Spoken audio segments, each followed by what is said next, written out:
Hey everyone, today we're driving from Vancouver to Whistler on the famous Sea to Sky highway, and I'm going to show you 7 secret promenade spots along the way.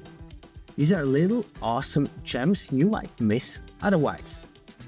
We'll start in Vancouver and make our way to Highway 99, which we will end in Whistler. So, before you start, grab some snacks, load up the kids, and let's hit the road together. Tiny tip though, try to leave Vancouver early to beat the traffic and have some more time at each single stop. So, great, let's go.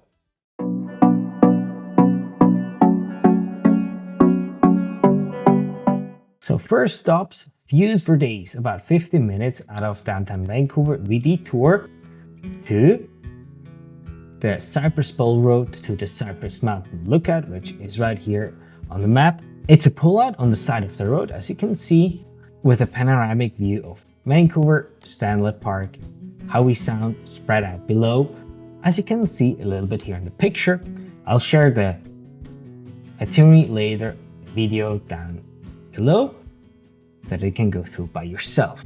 On a clear morning, this spot is magical and it feels like an adventure is starting or something is going to start. And if it's sunrise or sunset, even better. The sky is epic from up here. Quick tip for you is check the weather before heading up. If it is a foggy day, as you can see right here, you might be literally in the clouds with no view, but on a sunny day, trust me, it's worth the 10-minute drive up for this lookout. There's plenty of parking, but no washrooms up there, so plan accordingly. Alright, with these $1 million views in our pocket, let's hop back on the road and continue to the next stop just down the highway back onto Highway 99. And next up, just before leaving West Vancouver, we take a 5-minute detour of Highway 99 at Horseshoe Bay to visit the Whytecliff Park, which is here, spot on the list, which is a true hidden gem. This tiny rock bay with a little island, Whitey Islet, you can actually walk to at low tide. It's one of the first stops as you head into Howe Sound coastline, and it's gorgeous. It has been on our bucket list for a long time. What you can do here is to let the kids scramble, big and tiny kids, to scramble on the rocks to explore the beach. And when the tide is out, you can venture across the pebbles to the islet. Just keep an eye on the clock so you don't get stranded when the water rises.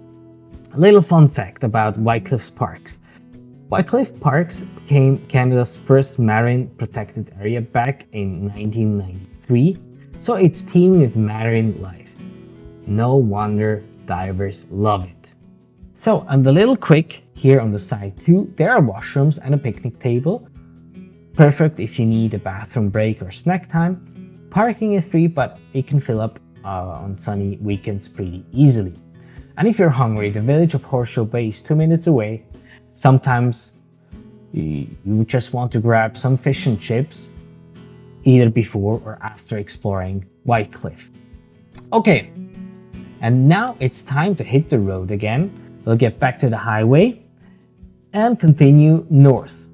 So buckle up, our next stop is a scenic pullout that is literally off the highway. And of course, we talk about here stop number 3, which is Porteau Cove. Porteau Cove, so now it's correct. It's a blink and you'll miss a gem. About 20 minutes north of Horseshoe Bay, come on. It's one of the few spots where you can pull directly off the highway and be right on the Howe Sound waterfront. Me personally, I have driven by so many times, but it definitely is worth a stop, especially with kids, young and old. And as you pull in, you'll see a rocky beach and the long old pier jutting out into the turquoise water. The views here are awesome. They're really great. And I have seen pictures of sunsets and sunrises that are awfully beautiful. You won't be disappointed. And if you want, you can also book some of the cabins in Porteau Cove, or if you come with a camper, you get one of the campgrounds, but be aware they're booked out pretty fast and pretty soon. What you need to do there is to let the kids peer down between the planks to look for fish. It's super tranquil, not as busy as other places. And maybe you see a seal spotting out of the water or making bubbles, or watch scuba divers gearing up. There's actually a sunken ship offshore, making this a popular dive spot. And some tips, as mentioned before, Porteau Cove has a small campground and also public washrooms right next to the parking lot. So it's a great pit stop if anyone needs a bathroom break. And with kids, you know that probably more than well enough. And there are picnic tables, so if you want to grab some snacks, that's one of the great spots along the route where you can stop and eat and enjoy the views. And after filling our lungs with fresh ocean air, let's jump back into the car. In about 10 minutes, the landscape starts to change, and as we head into the mountains, we come slowly to the next stop on the list. And it's actually quite a cool place called the Britannia Mine Museum, and it's the first stop on the list. And when you come up to this area, you immediately notice a huge white historic building on the hillside. And this spot is actually super cool, especially with kids, as you can explore a real working copper mine. In fact, back in 1929, it was the largest copper producer in the entire British Commonwealth. Now it's a museum where you can go underground on a little mine train and even try gold panning. I know, museum might sound right, but trust me, this one is really interactive and fun. To be honest, in my case, I love this type of museum where you can interact with it actively. It is so much more rewarding, and I'll learn much more about history this way than just standing before a window and read. And that brings us also to the next tip on the list here. The museum is open daily. There's an admission fee, around $40 for adults, less for kids. So if you're on a tight budget, you could skip the full tour. Even then, the coffee shop and the gift shop are open to the public, and at the very least, you can just grab your coffee, move over. There's also a playground, and let the kids check out the mining machinery outside. And with that, we coming already to the next spot on the list. So after about an hour or so here at this place, we're leaving Britannia Beach, and then pretty soon you're going to see signs for Squamish. But we've got another secret nature stop before we reach Squamish Town. It's a quick one, but so worth it on a sunny day. That is the Murrin Provincial Park, which is our stop 5. And this little oasis is home to a pretty roadside lake named Browning Lake. It's only about 5 minutes north of the Britannia Beach. Blink and you might miss the small parking lot on the left side as you drive. This is the definition of a hidden gem. Sorry, I forgot to go back. Here you see the Britannia Mine Museum, and here we talk about the Murrin Provincial Park. And why is that a hidden gem? Also based on experience, this is a place where most people just sit past on their way to Squamish and Whistler, but it's actually a fantastic family stop. It has washrooms outside, so not a great spot for a pee break. And usually kids are clamoring to get to the water. Browning Lake is right there beside the parking area, surrounded by forest and rock bluffs. On a warm day, you'll often see few locals having a picnic or even taking a quick dip. I definitely loved the last time to unpack a picnic lunch here and sit at the picnic tables and grassy spots. What you can do here is can take a walk a bit off the trail that circles part of the lake.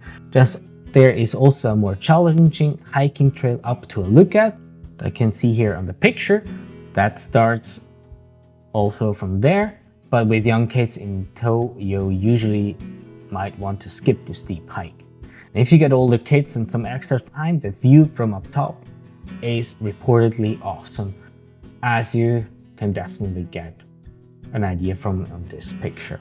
Coming to the quick tip here, as mentioned before, there are basic washrooms at the parking lot if needed, and be mindful with kids near water just to keep an eye on them as the lake gets deep very quickly, and also watch for traffic when turning in and out of the parking lot, since it's right off the highway on a curve.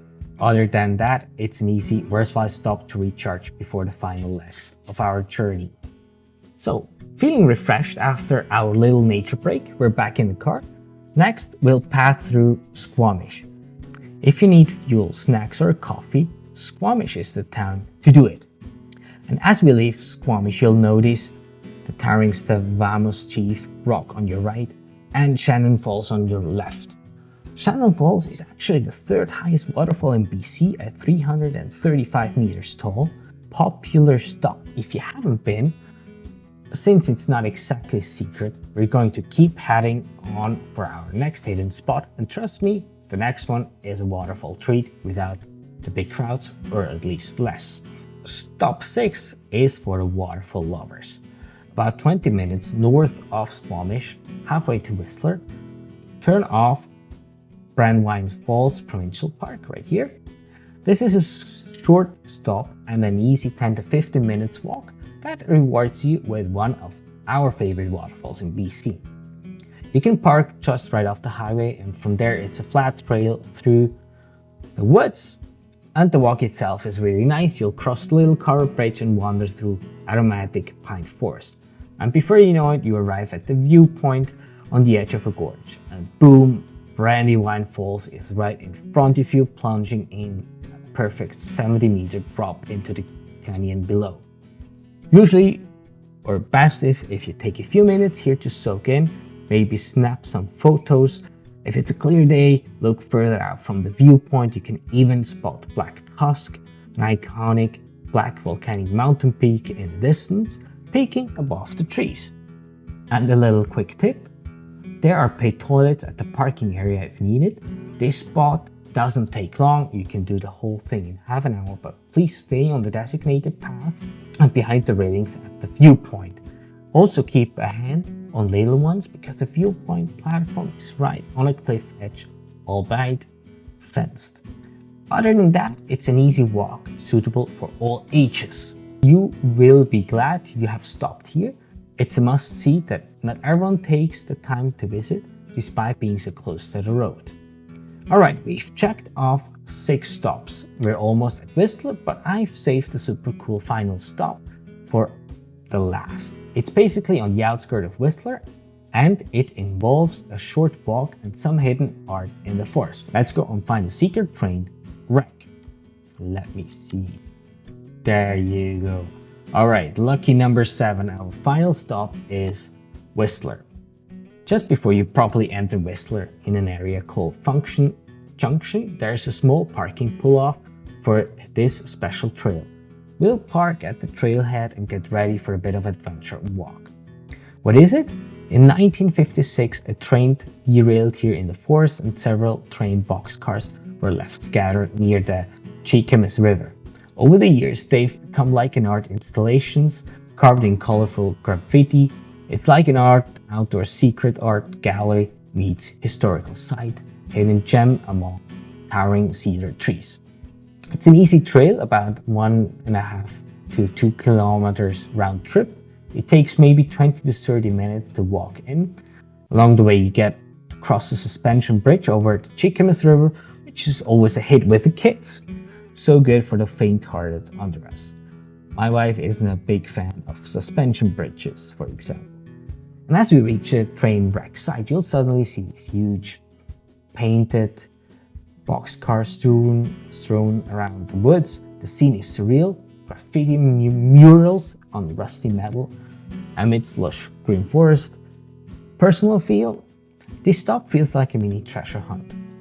It's a fun and unexpected surprise in the middle of nature, a great final adventure before reaching Whistler. A little tip on the side here. The trail is pretty gentle, but wear decent shoes because there are roots and it can be muddy if it rains. Keep an eye on the little kids, especially near the river, and when climbing on the train pieces, there are no fences here, it's wilderness. Up all the trash that you have to keep the spot a secret and beautiful. Also, this area is dog friendly, but on leash, so you might encounter some friendly pups on the trail. And as we finish exploring, just a 5-minute drive up the road to Whistler Village. This stop nicely caps off the road trip with a bit of adventure and art, and we can finish the day in Whistler, strolling through the city of Whistler and get ourselves a nice spot for an overnight stay. And here we are in Whistler. We made it after 7 awesome stops. From epic viewpoints and hidden beaches to waterfalls and secret train wrecks. I hope you guys enjoyed this little journey as much as I did. These are 7 secret family stops along the Sea to Sky Highway. The kind of places that turn a simple drive into a memorable day. And honestly, for me, road trips are all about the places to see along the route that makes the road trips even more special and unique. So with that, thank you for riding along with me. If you found this trip helpful and this idea, just give me a thumbs up. And if you have your own favorite spots between Vancouver and Whistler, just drop them in the comments below. I'm always looking for new spots to explore. And now it's time to enjoy Whistler.